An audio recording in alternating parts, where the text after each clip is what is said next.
At ADP, we work with more than 860,000 companies worldwide. That gives us a pretty good idea of how to help businesses grow stronger. Whether it's through data insights that help you make informed decisions about building a team that works better as a team, or by keeping you ahead of thousands of changing regulations so you can keep ahead of everything else. Like building that better team. Grow stronger with ADP.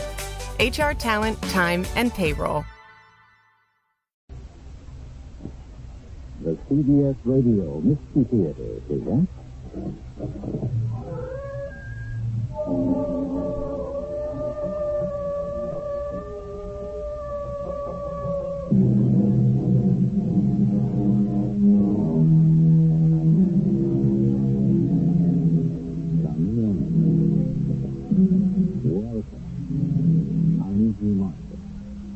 a French philosopher once maintained that the history of the ancient world was the result of the shape of Cleopatra's nose. The day of the Battle of Waterloo, Napoleon was suffering from upset stomach. The 100 Years' War began when the King of France sent the English king a can of tennis balls. The motives that drive men to action or to fear their downfall are often trivial. But the results are not. Boundaries are changed forever. People die in holocausts, not of their own making. Fate and fate in the chain of events that began with a sleepless night. Your verdict has been rendered, Sergeant. You and your family have been found guilty and you suffer. But you're on your side. Let me guide the fear to you. We're fighting to save your village. No, Sergeant, you are not. You are fighting to destroy it. And we will not let you.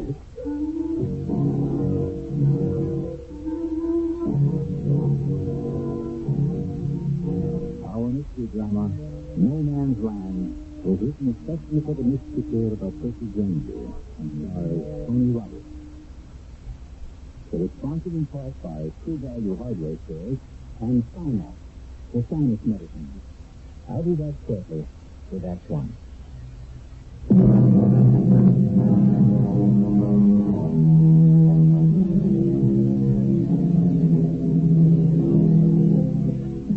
The great German dramatist Gotthold Lessing said, "There are things which must cause you to lose your reason, or you have none to lose." He may have had in mind the horrors of war. We may say that it is loss of reason which starts wars in the first place. But what about the happiest victims? When the whole world seems mad, what prospects have those at the very vortex of the confusion of maintaining their sanity? And to what length will they go to protect their lives? We're in northern France, near the Belgian border. It is 1944. The Allied drive for Berlin is moving ahead in full force. You wanted to see me, Captain? Yes. We'll pull up the camp here, Charlie. We just got orders from the First Army headquarters to get them over the Sound River by Friday. Oh, what's the day after tomorrow? My family is strictly working at miracle. Now, we have got to get up there and put the pressure on the Germans left flank. Now, my engineer has the job of putting up a pontoon bridge over the river. And my plan? Two practical places the bridge could go. I've already set out at the hill to check out one, and we check out the other. Yes. Here's a detailed map of the area. This is the road I want you to stop, and get my engineers up to the river a lot faster. You don't have to wait for support, you know? But I'm not sending them out without it, if there's any sign of the land. Establish radio contact when we reach the river? Yes. And the reporting time of enemy activity will take whatever route looks and takes it, yes? Now, you take this now. It's down for about 7 miles from it. And if you don't need any resistance, it's more than a couple of hours. Yes, sir. Aerial reconnaissance shows there's no heavy German armor across the river, so there should be any problem. You can tell your men this is purely a routine mission.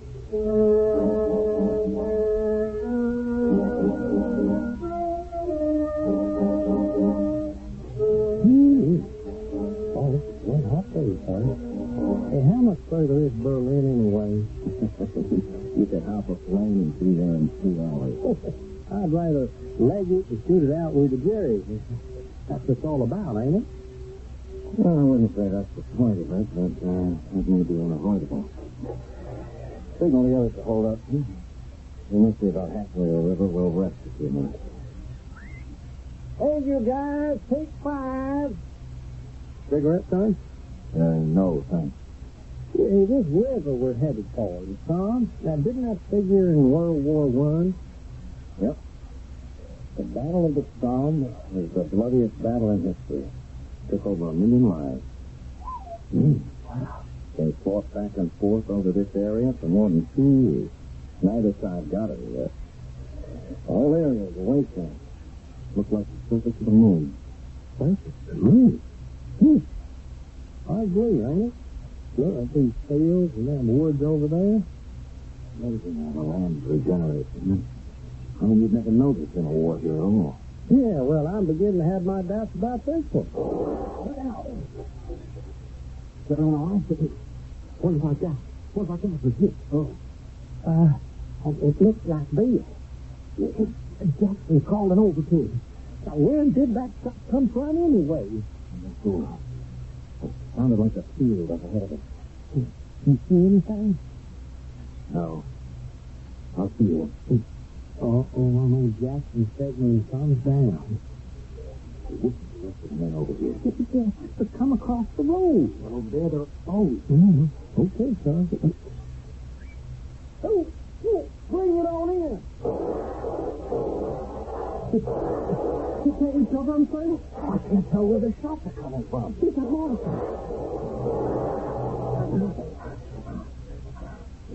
Are you okay? Yeah.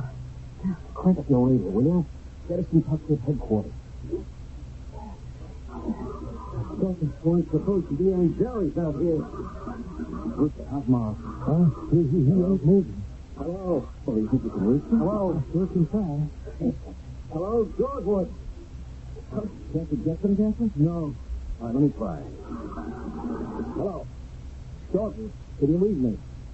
This is Sergeant Fraser. Come in, Georgewood. Mistake. No, wait. We'll get in trouble. Hello, Georgewood. Well, what the heck is that? No. Georgewood, this is Sergeant Fraser. Do you read me? It sounded like music. Oh, we must have picked up something in the area, or else the Germans are jamming us. How's Morris? He stayed too. All right, that leaves 5 of us. What are we going to do, Sarge? Look, I say we light out ISIS. It don't sound to me like there's any more than half a dozen of them. We weren't able to make radio contact now. We're going to have to turn around and try and get back to camp and let them know what we ran into. Cut!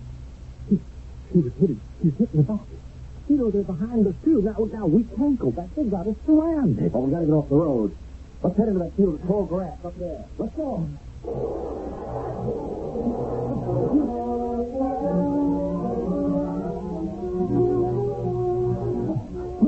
Wow, I think we got around them somehow, Sarge. All right, hold up. I'm going to have a look at the map. Trying to figure out where we got ourselves to. Now, Johnny. Okay, come off the road about here. Try the radio again. Okay. He's headed north by northeast. Oh, good. It's Corporal Jackson. You getting my signal? Dogwood, we sure would appreciate some response. Listen, something's coming through. It's that music again, Sarge. What is it? You recognize it? No. I don't get it. We should be able to make contact with you. You want me to keep on trying? No. There's a rise of ground up ahead of us. Maybe we'll have better luck with transmission up there. Well, I don't see any signs of Jerry anywhere. You think we lost him? Well, they probably just had a patrol out on this side of the river. So let's spread out. Now, there's no point in making one big target of ourselves. Jackson, you and Coolidge stand out that way. Bruce, if you move up on my left. Well, what do we do if we still can't make contact? Well, we're going to have to try finding our way back, Jackson. Let's go.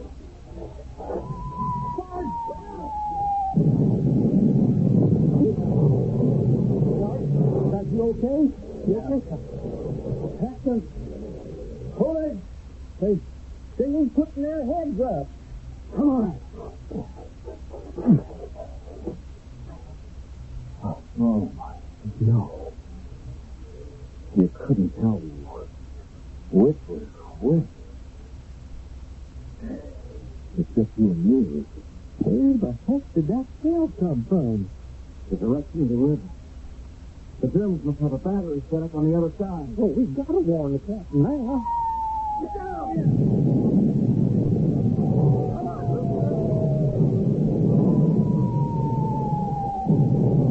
Hey, it looks like there's a gully around the base of that rise.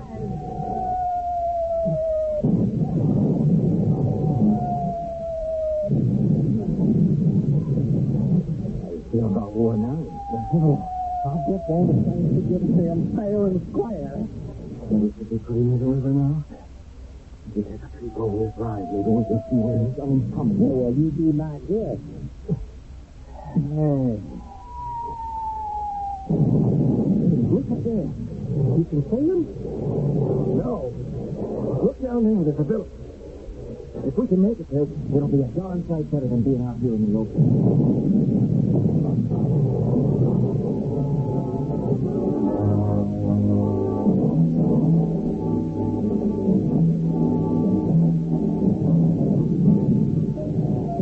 After we got in the first door, we come too far.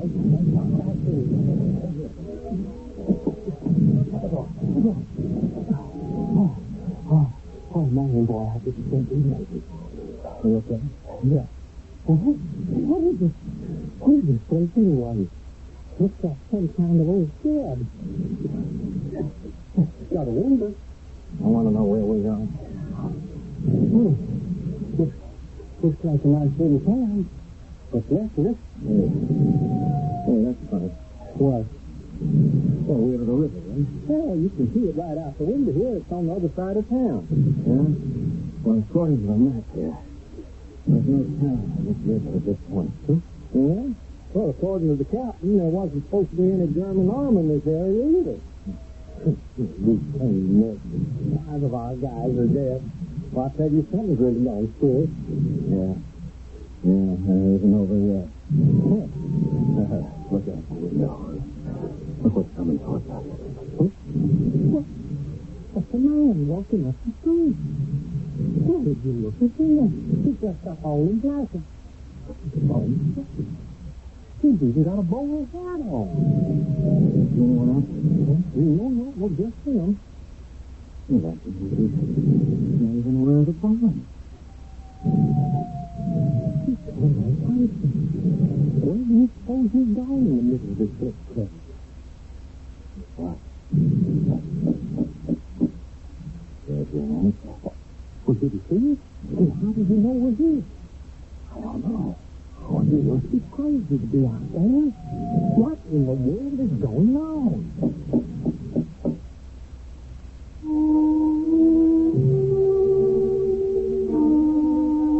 It requires, someone once said, more bravery to overcome the weariness and lassitude of old age than it does to win the battle. But let us not underrate the courage required of ordinary men called upon to leave their peacetime occupations and take up arms. And when to the certain violence of battle is added the unnerving overture of mystery, well, that is something few men would face, if they had the choice. I return shortly to that speech.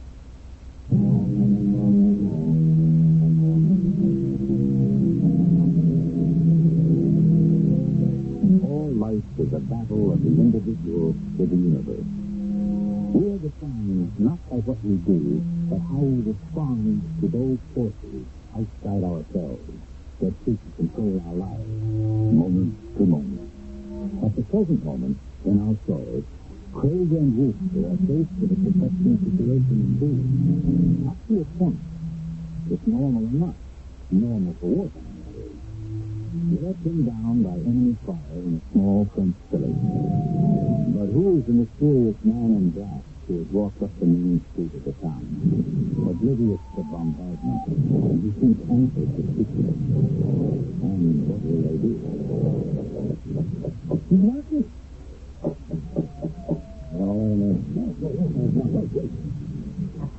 How did he lose his son? He's in danger, for Pete's sake. That's what I'm inside for. Then ask questions. He said he was gentleman. All right. You cover the door with your rug. Maybe to let him in now. I am ready.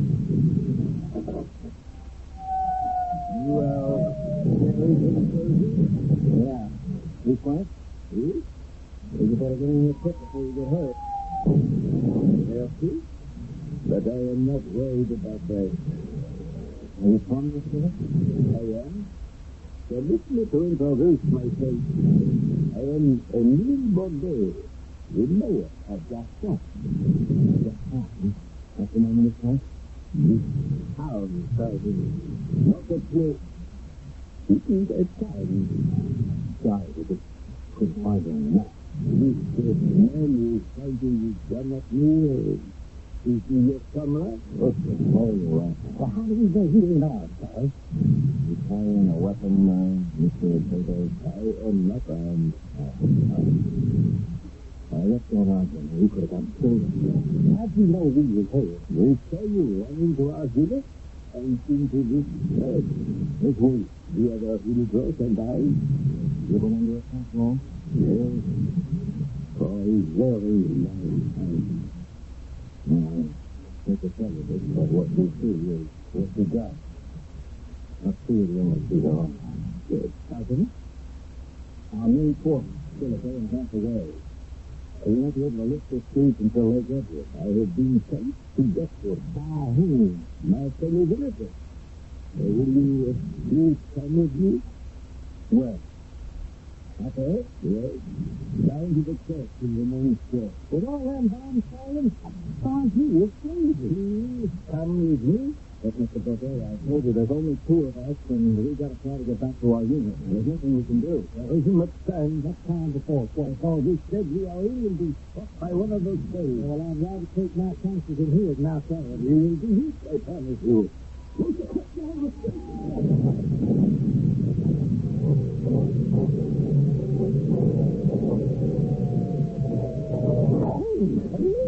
Is that in town? How did that guy know? I don't know, but he says all right. You can't stop. Hey, listen. I am unhurt. Please, come with me now. You can go anytime. I wish I had his confidence.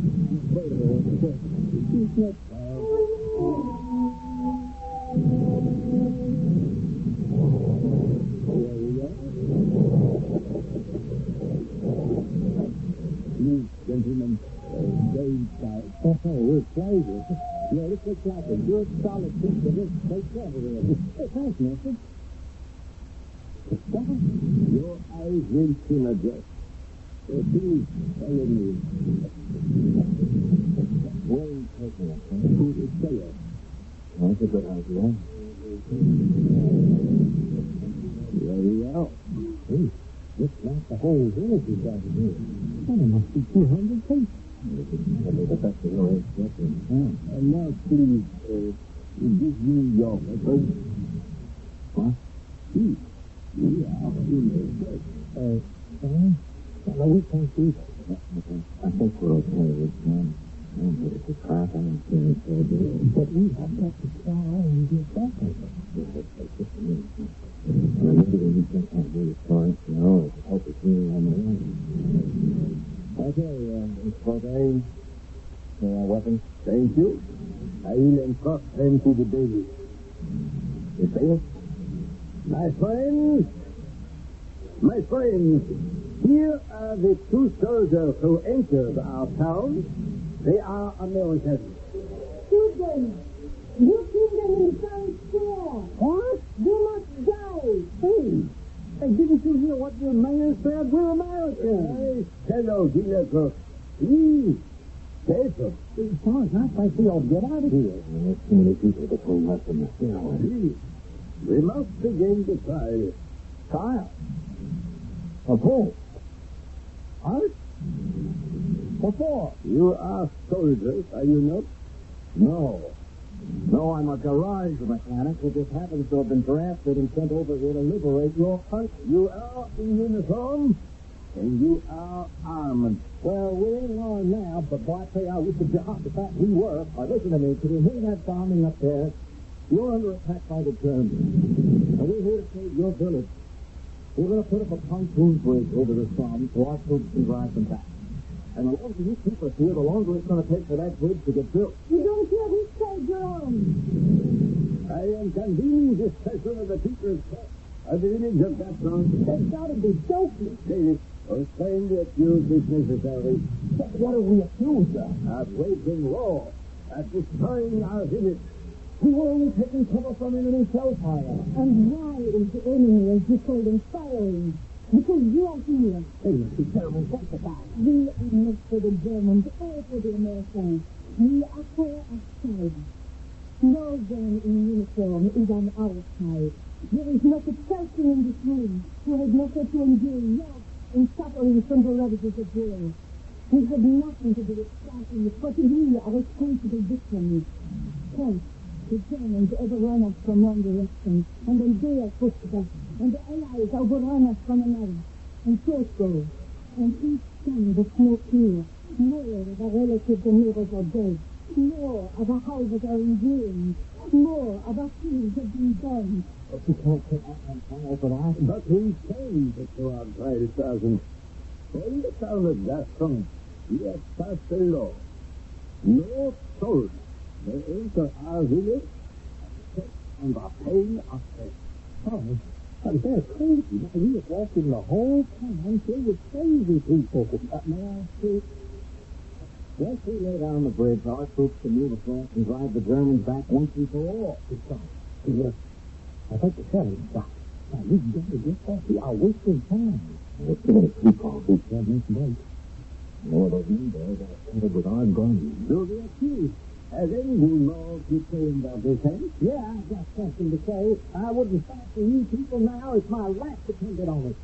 If we could believe you were sincere, Corporal, we might almost be persuaded to let you go. Mr. Baudet, I know you're angry and I know you feel helpless, but you should know we're in the same boat. We don't have any more control over how we come to be here than you do. Why are you here? I told you we were sent to scout the river. To choose a route for your army to take. And if you choose the road that goes through our villages, then once again Gaston is bombed and invaded. Is this not so, Sergeant? You have my word for it, Baudet. With all the killing that's going on here, we won't be coming through Gaston. Sorry. See, how did he know that? Know what? How did he know that we were making a charge of rest? You know, I'll bet they're the ones who jammed our radio. They killed Morrison and the others. We did not kill anyone, Corporal. Yeah, but how did you know? Huh? You answer me that. How did you know what we were doing? It is time to render a verdict on this men. Oh, well, where is your jury? You can't have a trial without a jury, or don't you believe in that either? Every man and woman in this room is the jury. The whole village will cast their vote. The jury's decision has to be unanimous. That is correct. If someone as a single person dissents, you will not be found guilty. People of Gaston, all those who find the accused guilty as charged, signify by raising your hand. Is there anyone who will vote for their innocence? Judgment has been rendered. And the sentence, which must be passed in accordance with the law of this town, is death. You aren't going to stop this war or save your village by executing us, Baudet. Perhaps not. But sentence has been passed on Gaston, and now it has been passed on you.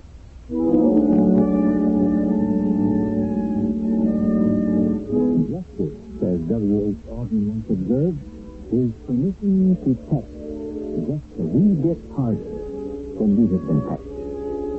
It is true that the revenge motive often accompanies justice, but the sentence passed by the town of Gaston on the two luckless American soldiers seems excessively harsh by any standard. Can the two men escape their strange and awesome fate? We will conclude our story when I return with Act 2. It's WBBM, Chicago.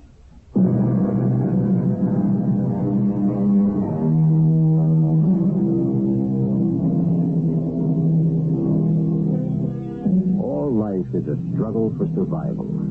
And in wartime, there is no doubting the stakes. It is life or death. God is on the side of those with the big guns, George Bernard Shaw remarked cynically. Perhaps, but the unarmed civilians of Gaston are determined to strike back at the powerful warring armies in any way they can.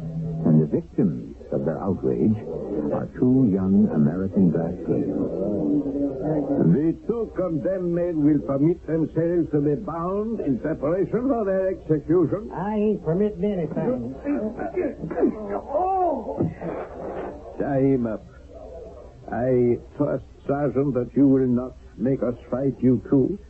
You know, Baudet, that killing us isn't going to solve anything. But it will perhaps serve as an example to the armies of both sides to stay out of Gaston. No, it won't. When this is discovered, there'll be reprisals. You'll all be put on trial for murder. As your comrade observed, the bombardment has stopped for the moment.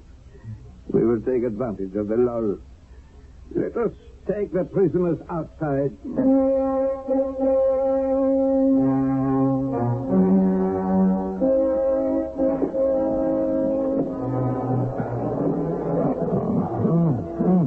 Are you okay?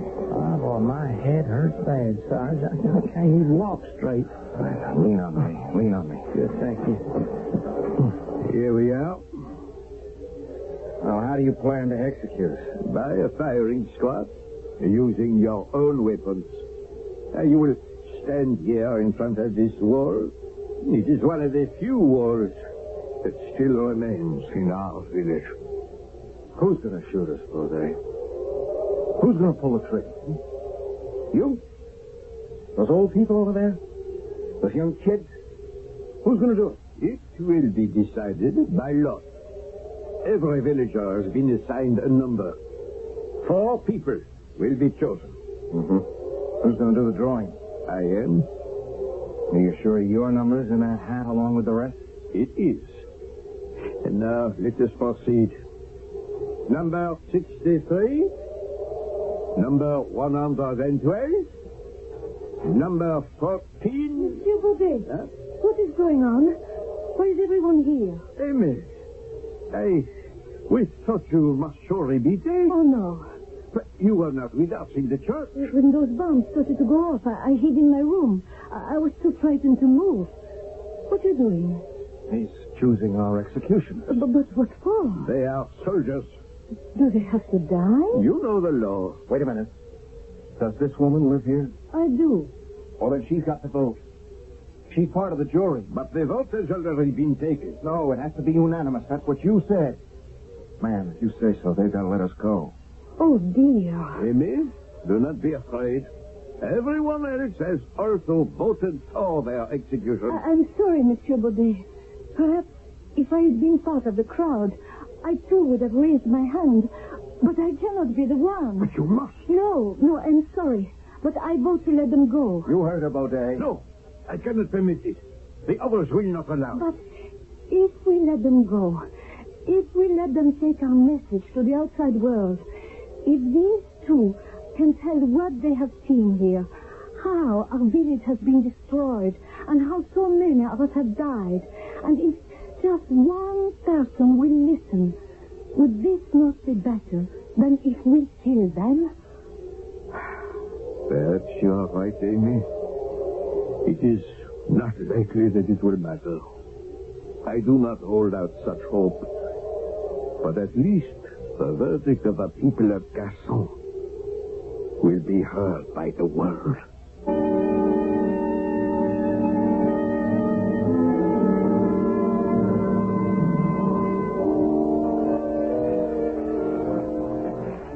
How's your head?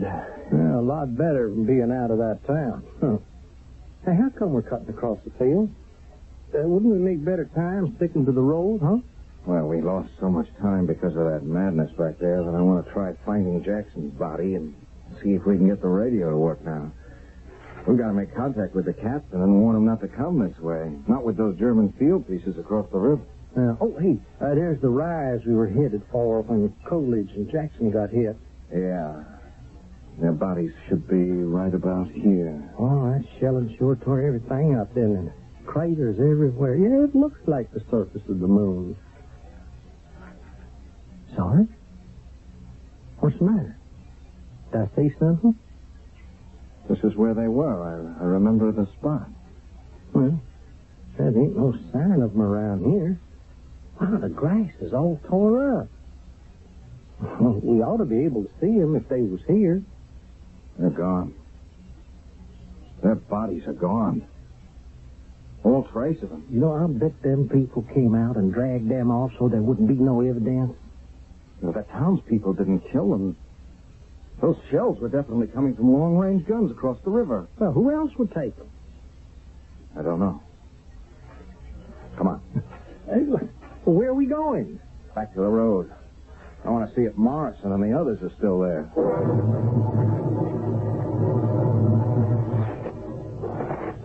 Sarge, there they are. There. Right where they fell. You think those people killed them? Oh, if it was the people of Gaston, these are the bodies you'd think they'd want to get rid of, wouldn't you? Oh, no, it don't make no sense at all. Well, we can't worry about it now. The main thing is to get back and report to the captain.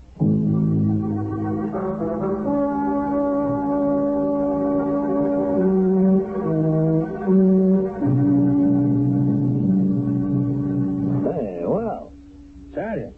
Hello, Captain. What happened? What are you doing back here? Why didn't you radio us? We tried. We couldn't get through. Something was jamming us. Oh. Well, where are the rest of your men? Piedmonter? Yes. Except for Corporal Coggins. Craig, what happened? What's the matter? They're all dead. We ran into sniper fire about 4 miles down the road. 3 of the men were killed there. Oh. Well, is it safe to send out an ambulance detail to pick them up? Yes, sir. Yes, we didn't meet any resistance coming back. The others? Well, after the ambush, we left the road and cut cross-country towards the river. Jackson and Coolidge were hit by mortar fire. Mortars? Yeah, we ran into heavy fire from the other side of the river. I think we better build our bridge along the other route. Well, we don't have any other choice. We've got to go your way. Why? Well, Sergeant Blevins just called in. He's the man I sent to scout the alternative route. Now, that section of the river is all white water and it's rapids. We could never get a bridge over that.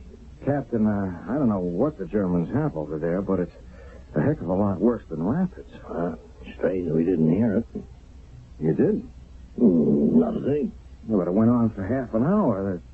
There's a village there. It's practically in ruins. The wind was probably blowing the wrong way, carrying the sound in the other direction. Anyway, Sergeant, we've got to take that route, and we've got to move up ahead of schedule. You're not waiting for support? Can't. Support's been delayed. Fuel shortages back down the line. Yeah, but that'll be suicide. I mean, once the Germans spot us, we'll be blown to pieces. Look, I don't understand it. The aerial recon said there wasn't anything over there. Oh, well, they must have figured out what we were going to try and do, and they must have moved their artillery into position last night. Well, maybe. In any case, we got no choice. We got our orders. We're moving out in 1 hour. What's this village you mentioned? It's called Gaston. It's right on the road. It's right by the Somme. Gaston, no? It's not on our maps. Yeah, I know, but it's there, all right. Corporal Coggins and I were almost killed there. What do you mean? Is the town occupied? No, we were put on trial. Trial? We holed up in an old shed on the outskirts while the shelling was going on, and the mayor of the town comes walking up the street, calm as you please, and escorts us to a church. The whole town was holed up there in the basement. They took our guns and they put us on trial. What for? For being soldiers. But we're not the enemy. As far as they were concerned, both sides are the enemy. They made soldiers illegal. They decided that was the only way they were going to survive. And any soldier who comes into that town is subject to death. And the road we have to take runs right through there? Yeah. Well, did you tell them what we have to do? That we're just engineers? Didn't make any difference. Well, we gonna have trouble then? I mean, are they gonna start sniping at us? Well, they kept our weapons. Now, Sergeant, are you absolutely positive about this? Yes, sir. Corporal Coggins can confirm it. What are you doing? Calling in an airstrike? Airstrike? On Gasson. But they're civilians. Civilians who tried to kill you and may try to kill my men. But they're women. They're old people, kids. Yes. With your weapons and heaven only knows what else. No, Sergeant, I am not taking any chances. Well, can't we try and talk to them? There is no time to talk. But... Sergeant, dismiss. Now get your gear together and report back to me in 1 hour. You've been on the road, so I want you traveling in my Jeep.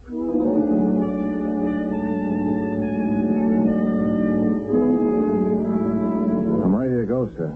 Sergeant Razor, I want to talk to you. Something wrong? Yes, I'd say so. I've got the entire general staff at 1st Army headquarters looking for my head. The general himself is just on the phone to me. Well, what's happened? Half a dozen bombers on their way to help relieve the 9th Army were diverted to attack Gaston.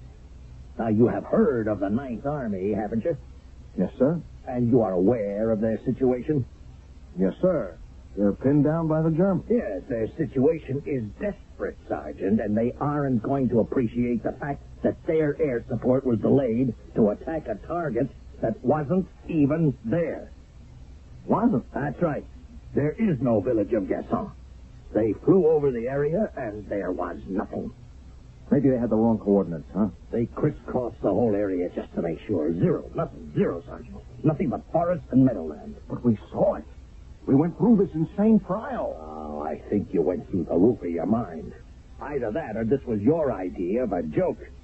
Gaston doesn't exist. Oh, no, it exists, all right. Or, rather, I should say, it did exist. You mean the Germans had destroyed it by the time our planes arrived? Yes, Sergeant, in a manner of speaking, I suppose you could put it that way. I'm sorry, sir. I mean, the shelling had stopped when we left. I didn't know it was started up again. It hadn't. The town of Gaston was destroyed 25 years ago. It was completely demolished during the First World War. It was caught in a no-man's land between the Central Powers and the Allies. So by the end of the war, there was nothing left to indicate the place had ever existed at all. Not a stone, Sergeant. Not a soul. It's not possible, Captain. It's there, I tell you, it's there. And furthermore, the pilots of those planes said there was no indication there had been any bombardment in that area whatsoever. Really? Then how did Jackson and Cooler die? Sergeant, I don't know. But we are proceeding as scheduled. And maybe along the way, you'll remember.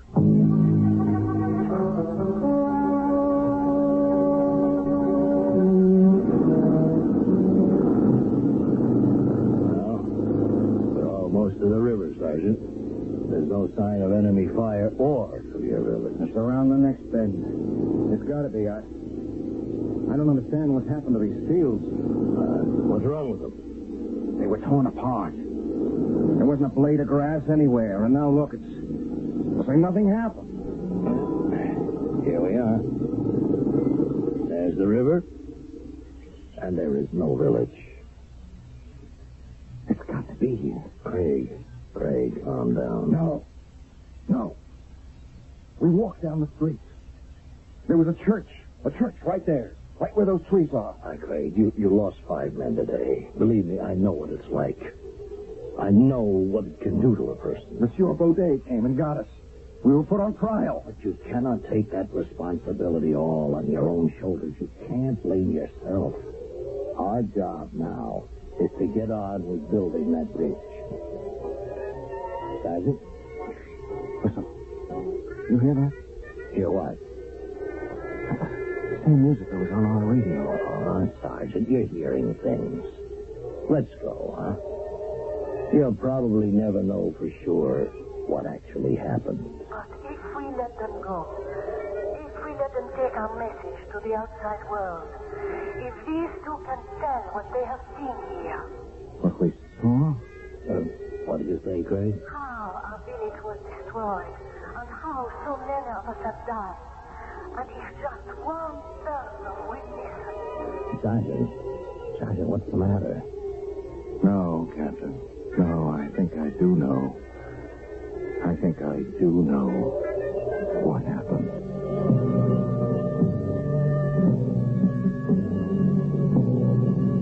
A survivor of Hiroshima, who years later was still trying to understand the full meaning of what had happened, said, "It is impossible to invent a language which can comfort the guinea pigs who didn't know the cause of their death." The villagers of Gaston, by recreating the scenario of their destruction so that its message might reach the outside world, were trying to create just such a language. I'll return with the final word in a moment. Hi, this is Michael Landon. You know, my family is the most important part of my life. So family pictures mean a lot. That's why we get ours printed on Kodak paper. To me, Kodak says quality. You know, using Kodak film doesn't automatically get you Kodak paper. You've got to look for a store with a Kodak paper sign. Really, everybody does. That means me, too. Look for the Kodak paper sign when you get your pictures developed. And tell them Michael sent you. But that's for Kodak paper for a picture. Reynolds Wrap. It's the wrap that makes holiday shine. Reynolds Wrap. Wraps up work and saves you time. For the holidays, 200-foot giant-sized Reynolds Wrap is a lot of aluminum foil with a lot of uses to protect food and leftovers in the refrigerator, to cover bowls, to heat up rolls, even for decorating. And because it's 200 feet, you won't run out of it in a hurry. Now with a 35-cent coupon on specially marked cartons. Limited time offer. Reynolds Wrap.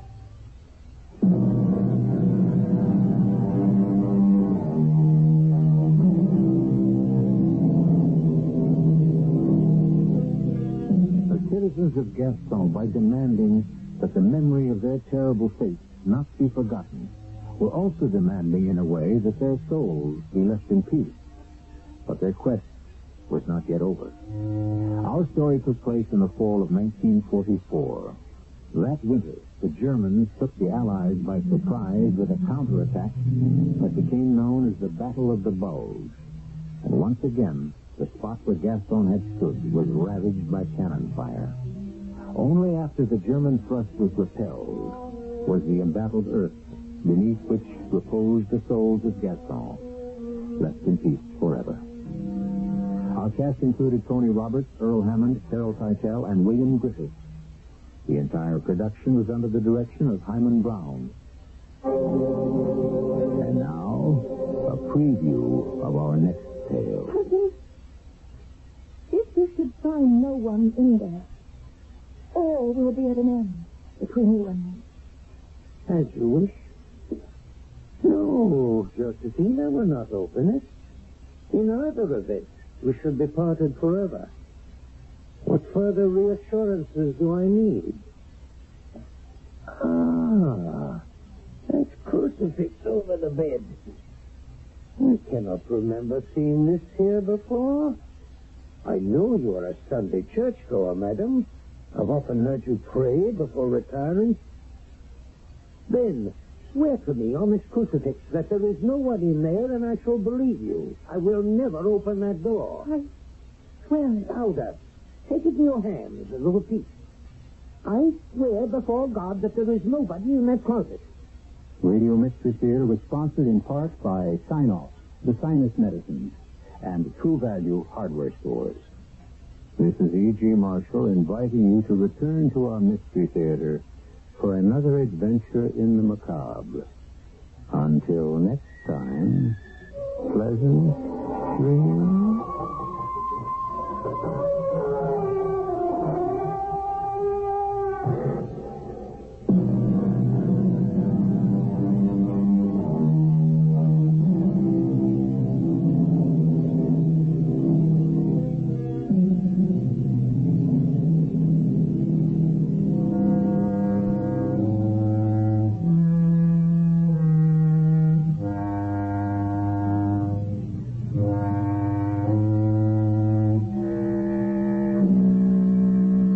CBS News follows on WBBM Chicago.